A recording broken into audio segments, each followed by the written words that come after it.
Hello friends, தொடர்ந்து அமெரிக்க அதிபர் Trump குறித்து நெகட்டிவான நிறைய செய்திகளை பார்த்துக்கிட்டு இருக்கோம். அப்படி இருக்கக்கூடிய சூழ்நிலையில தான் இன்னைக்கு அவரை பத்தி ஒரு பாசிட்டிவான செய்தி படிச்சேன்.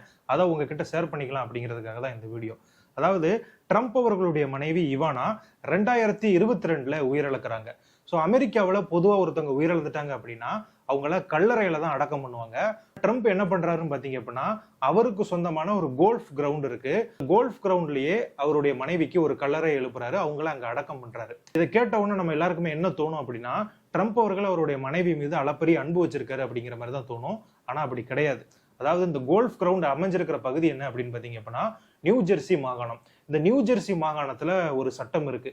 அதாவது ஒருத்தவங்களுடைய கல்லறை ஒரு இடத்துல இருக்கு அப்படின்னா அந்த இடத்துக்கு டாக்ஸ் எக்ஸம்ஷன் கொடுக்கறாங்க. அதாவது அந்த இடத்துக்கு வரி விலக்கு அளிக்கப்படுகிறது. இதனால அந்த இடத்துக்கு டொனால்ட் ட்ரம்ப் வரி கட்ட தேவையில்லை. இதனால கிட்டத்தட்ட இந்திய மதிப்புல ஒரு வருடத்திற்கு மட்டும் 80,000 ரூபாய் வரி கட்டுறதுல இருந்து ட்ரம்ப் அவர்கள் தப்பிக்கிறாரு. ஒரு வருடத்திற்கு கிட்டத்தட்ட 80,000 ரூபாய் வரைக்கும் ட்ரம்ப் சேமிக்கிறாரு.